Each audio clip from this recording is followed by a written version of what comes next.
వరంగల్లో రేవంత్ రెడ్డి గారు కాంగ్రెస్ ప్రభుత్వము శ్రీమతి ఇందిరాగాంధీ గారి పేరు మీద సభ ఏర్పాటు చేసి కాళోజీ నారాయణరావు గారి విగ్రహం ఆవిష్కరించి దానికి మహిళా శక్తి అని పేరు పెట్టి ఉత్సవాలు అని చెప్పి వారు ఒక ప్రోగ్రాం చేయడం జరిగినది. నిజంగా కూడా ఆ ప్రోగ్రాం మనం తిలకిస్తే చూస్తే నూనెను పాలు లాగున్న మీటింగ్.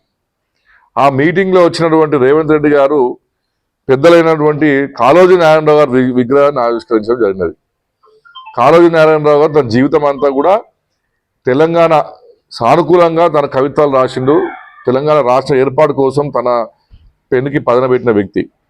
తను రోజు ప్రాంతేతడు మోసం చేస్తే ప్రాంతం అవతల తరుగుకొట్టాలి, ప్రాంతం వాడు మోసం చేస్తే ప్రాంతంలో పాత పెట్టాలని చెప్పిండు. తెలంగాణ ఉద్యమం సమయంలో ఇదే రేవంత్ రెడ్డి గారు చంద్రబాబు నాయుడు యొక్క మాట మీద కర్నూలు జిల్లాకు గన్ పట్టుకొని వచ్చి ఉద్యమకారుల పైన గన్ను పెట్టినటువంటి చరిత్ర రేవంత్ రెడ్డిది. ఇవాళ అటువంటి వ్యక్తి ఇవాళ కాళోజీ నారాయణరావు గారి ఒక మహానుభావుని యొక్క విగ్రహం ఆవిష్కరించినట్టు మాత్రం ఇది మాకు చీకటి రోజు అని మేము భావిస్తున్నాం. ఇవాళ పేరుకు కాంగ్రెస్ ప్రభుత్వం కానీ పాలించేది మాత్రం ఒక డూప్లికేట్ కాంగ్రెస్ నాయకుడు పాలిస్తుంది. కాబట్టి ఇవాళ శ్రీమతి ఇందిరాగాంధీ గారికి అంత పెద్ద 107 జయంతి ఉత్సవాలని చెప్పి వారి గురించి కనీసం ఒక 7 నిమిషాలు కూడా మాట్లాడే దుస్థితిలో ఇవాళ కాంగ్రెస్ పార్టీ ఉందంటే ఇవాళ కాంగ్రెస్ శ్రేణులారా మీ నాయకురాల చేతిలో మీ మంత్రులకు ముఖ్యమంత్రికి తెలియదంటే ఇక దానంత ఘోరం ఏమైనా ఉంటుందా అని చెప్పి కూడా నేను ఇవాళ కాంగ్రెస్ పార్టీ నేను ప్రశ్నిస్తున్నాను. ఇవాళ నిజంగా కూడా నిన్న సభతోటి ఇందిరాగాంధీ గారి ఆత్మ కాళోజీ నారాయణరావు గారి ఆత్మ క్షోభించిన విషయం చెప్పడంలో ఎటువంటి సందేహం లేదు. అన్ని పేపర్లో గింత పెద్ద పెద్ద అడ్వర్టైజ్మెంట్లు ఇందిరాగాంధీ గారి మీద పెద్ద పెద్ద రైటింగ్లు లక్షల కోట్ల రూపాయలు ఖర్చు పెట్టి దీనికి మహిళా శక్తి అని వందనము, మహిళా ప్రగతి అభినందనము, ఇక్కడేమో ఇందిరాగాంధీ గారి జయంతి ఉత్సవాలు, ప్రజా విజయ ఉత్సవాలు అని చెప్పి వాళ్ళు 3-4 స్కీమ్ల గురించి రాసిర్రు. ఈ పేపర్లు ఇచ్చిన అడ్వర్టైజ్మెంట్కి నేను జరిగిన ప్రోగ్రామ్కి ముఖ్యమంత్రి గారు మాట్లాడిన మాటలకు ఏ మాత్రం పొంతన లేదన్న విషయం మన కళ్ళకు కనబడేటట్టున్నది. నిన్న మీటింగ్ కేసీఆర్ గారు పెట్టిన బీఆర్ఎస్ పార్టీ మొక్కనే తీసేస్తా అంటారు. మొక్కను మొదలనియనట ఆయన. నీ గురువు, నీ మెంటరు, నీ ఫైనాన్షియరు చంద్రబాబు నాయుడు ఉమ్మడి రాష్ట్రానికి ముఖ్యమంత్రి ఉన్నప్పుడే కేసీఆర్ గారు మొక్క పెట్టిండు. ఆ మొక్క ఇవాళ వృక్షమై మొత్తం తెలంగాణ నాటకపోయింది. ఆ వృక్షం నుంచి వచ్చే ఆకులు కూడా కనీసం తుడలేని పరిస్థితి మీ చంద్రబాబు నాయుడు ఉండే. నువ్వేం బిక్తావని చెప్పి మేము అడుగుతున్నాం. ఫస్ట్ నీ మొక్క చక్కగా ఉంటుందో చూసుకో. నీ మొక్క పెట్టింది కాంగ్రెస్ పార్టీ, మీ యొక్క నాయకురాలు సోనియా గాంధీ పెట్టింది నీ మొక్క. నువ్వు కేవలము ఆ యొక్క పార్టీ కాంగ్రెస్ పార్టీ ఢిల్లీ సుల్తాన్ల ప్రతినిధి మాత్రమే. ఆమె సోనియా గాంధీ గట్టిగా అక్కడ తుమ్మితే ఉద్యోగం పోతుంది. నువ్వేమో కాంగ్రెస్ పార్టీలో ఈ రాష్ట్రంలో నువ్వు సుప్రీం కాదు. నువ్వు అధిష్టానం పెట్టిన భిక్ష. నువ్వు ఎన్ని రోజులు ఉంటావో ఆ డిసైడ్ చేయాల్సింది తెలంగాణ ప్రజలు కాదు, మీ సోనియా గాంధీ డిసైడ్ చేస్తుంది. నేను ఆ రోజు దగ్గర పడతాయి. అసలు కేసీఆర్ గారికి రేవంత్ రెడ్డి గారికి ఇక్కడ పోలికుందా అండి? అసలు కేసీఆర్ గారి అనేటువంటి నైతిక హక్కు కూడా ఇవాళ రేవంత్ రెడ్డి గారు లేదు. కేసీఆర్ గారిది 40 సంవత్సరాల రాజకీయ చరిత్ర. 16 ఎన్నికలలో మరి గెలిచి రాష్ట్ర ముఖ్యమంత్రిగా, కేంద్ర మంత్రిగా, రాష్ట్ర మంత్రిగా అనేక సార్లు పనిచేసిన అనుభవం ఉన్న వ్యక్తి. తెలంగాణ రాష్ట్రం కోసం పార్టీ పెట్టి రాష్ట్రాన్ని తెచ్చినటువంటి వ్యక్తిని పట్టుకొని నువ్వు నీ నోటికొచ్చిన మాట్లాడి తెలంగాణ ప్రజలు ఊరుకోరు. అటు హరీష్ రావు గారిని కేటీఆర్ గారిని పట్టుకొని బిర్లా రంగా అని చెప్పి మాట్లాడాడు. సార్ బిర్లా రంగా ఇద్దరు ఎవరో ఫస్ట్ రేవంత్ రెడ్డి గారు చెప్పదలుచుకున్నారు. బిర్లా రంగా ఇద్దరు కూడా ఎందుకంటే 1980 దశకాలంలో వాళ్ళు కిడ్నాపులు చేసి బ్లాక్మెయిల్ చేసి పైసలు వసూలు చేసి దందా చేసిన వాళ్ళు. కేటీఆర్ కానీ మా హరీష్ రావు గారు కాదు బిర్లా రంగా. రేవంత్ రెడ్డి, తిరుపతి రెడ్డి మీరు బిర్లా రంగాలు. మా కేటీఆర్ గారు, హరీష్ రావు గారు కృష్ణార్జును గుర్తుంచుకోండి. రేపు రానున్న రోజుల్లో వారిద్దరు కూడా మీకు విశ్వరూపం చూపిస్తారు. మీ రాజకీయం అంతం చేయడానికి ఈ కృష్ణార్జును ముందుకు వస్తారు. అప్పుడు తెలుస్తుంది మీకు వారి గొప్పతనం ఏందనేది. ఇవాళ అందుకనే మీకు ఇవాళ బిల్లారంగా భాష రాగానే మీ భాష ఉన్నది. మేము కాళ్ళు గుడ్డు తీస్తాము, గోడీలు ఆడతాము, పేగులు తీస్తాము, మెడకి వేసుకుంటాము, బుల్డోజర్లు పెట్టి తొక్కిస్తాము, మూసిన లేదు సాగు కొడతాము. ఇవన్నీ బ్లాక్మెయిల్ చేసే మాటలు. ఇటువంటి బ్లాక్మెయిల్ చేసే మాటలే ఆ రోజులలో బిర్లారంగా వాడిను. ఇవాళ నువ్వు రాజకీయంగా ఈ పదాలు వాడి తెలంగాణ ప్రజల మీద ఒక మానసిక ఒత్తిడి తీసుకొచ్చుకొని నువ్వు చేస్తున్నావు బ్లాక్మెయిల్ రాజకీయాలు. కేటీఆర్ కానీ హరీష్ రావు గారు వారు బ్లాక్మెయిల్ చేస్తలేదు. ఎక్కడ కూడా వారు మంచిగా మాట్లాడుతున్నారు. నువ్వు ఎవరైతే బెదిరిస్తున్నావో వాళ్ళ దగ్గర పోయి మేము ఉన్నాం నీకు ఆసరగా అని చెప్పి వారు కాపాడుతున్నారు. నిజంగా కూడా అది మహిళలకు సంబంధించిన అంశం అయితే రేవంత్ రెడ్డి గారు మీరు కొత్త స్కీమ్లో అయితే ప్రవేశపెట్టలేరు, మీతో కాదు. కనీసం రాష్ట్ర ముఖ్యమంత్రి, మాజీ ముఖ్యమంత్రి గారు తలపెట్టిన స్కీమ్లను మీరు ముందు తీసుకోవాలి కదా. మరి ఇవాళ నిన్న మీరు తులం బంగారం గురించి ప్రస్తావన లేదు మీ మీటింగ్లో. మీరు స్కూటీ కాలేజీ పిల్లలకు స్కూటీ ఇస్తా అన్నారు, స్కూటీ మీద ప్రస్తావన లేదు. 18 ఏళ్ళు నిండిన గృహిణులకు నెలకు 2500 ఇస్తా ఉన్నారు, దాని మీద ప్రస్తావన లేదు. విడో పెన్షన్స్ 4000 రూపాయలు ఇస్తా ఉన్నారు, దాని మీద ప్రస్తావించలేదు. కళ్యాణ లక్ష్మి లేదు, కళ్యాణ షాది ముబారక్ లేదు, మా కేసీఆర్ కిట్ లేదు, ఆరోగ్య లక్ష్మి లేదు, పోషకాహారం లేదు, అమ్మ ఒడి లేదు. అంటే ఏమేంటికంటే ఏమీ లేకుండా ఉట్టి కాలయాపన చేయడం కోసము అధికార కేంద్రాన్ని వాడుకొని అది మీ కాంగ్రెస్ సభలాగా నిన్న మీరు ఆ సభను నిర్వహించేది. ఇవాళ మేము సూటిగా అడుగుతున్నాం కాంగ్రెస్ పార్టీ నాయకులను, మీరు 11 నెలలు అవుతున్నది, విజయ ఉత్సవాలు ఎప్పుడు చేస్తారండి? మనం తలబెట్టిన సంక్షేమ పథకాలు ఒక రూపానికి వచ్చి ప్రజలు దాన్ని ఎంజాయ్ చేస్తున్నప్పుడు, దాన్ని అనుభవిస్తున్నప్పుడు వాళ్ళ నుంచి వచ్చే సంతోషంతో మనం విజయ ఉత్సవాలు చేస్తారు. అది నిజంగా కూడా నిన్న జరిగిన విజయ ఉత్సవాలు కాదు, అవి ప్రారంభోత్సవాలు. ఇంతవరకు కూడా దరఖాస్తు స్వీకరించి సంవత్సరం అవుతున్నది, ఒక్క లబ్ధిదారు కూడా వాళ్ళు ఇల్లు ఇవ్వలేని సంగతి మీ అందరికీ తెలిసిందేనే. అంతేకాకుండా కీలకమైన కమిటీలు వేసిండ్రు నెల రోజుల కింద అమలు చేయాలి పథకాలని చెప్పేసి.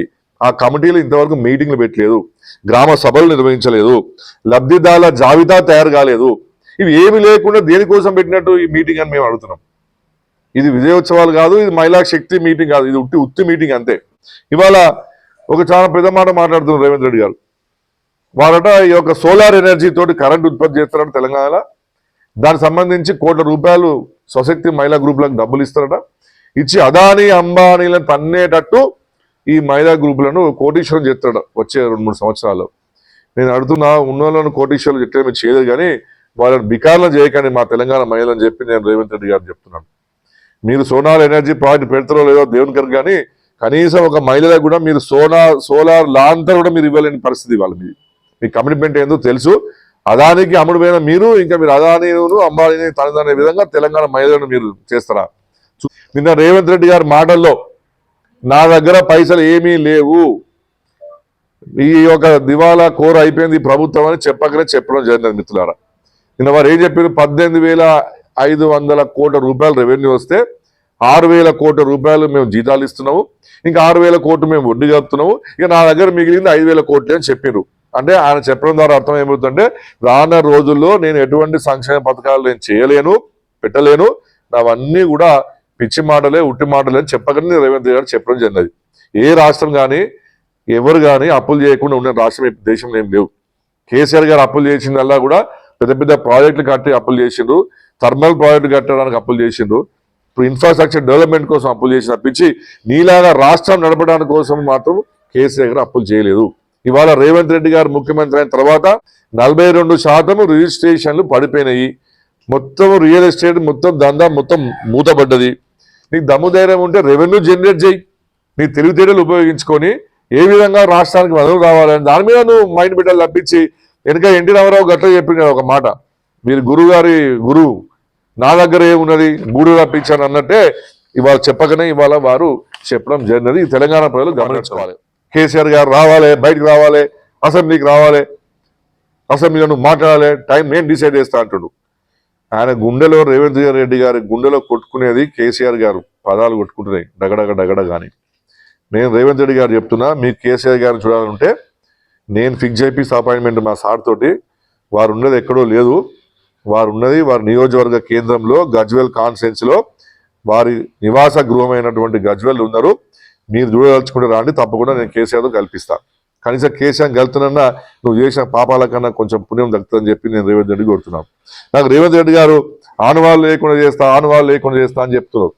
వారు బాగా ఫ్రస్ట్రేషన్ మైండ్లో ఉన్నాడు. వారు ఎక్కడ పోతే అక్కడ కనబడేది కేసీఆర్ ఆనవాలే. ఇవాళ వారు రోడ్ల మీద పోతున్నారు, జిల్లాలు తిరుగుతుంటే ఆ రోడ్లు అన్ని తెలంగాణ ప్రభుత్వం 10 సంవత్సరాల నుంచి వేసిన రోడ్లు. ఆ రోడ్ల పక్కన ఉన్న అనేకమైన చెట్లు, అర్ధారం ద్వారా వేసే చెట్లు మొత్తం కనబడుతుంది కళ్ళ నిండా.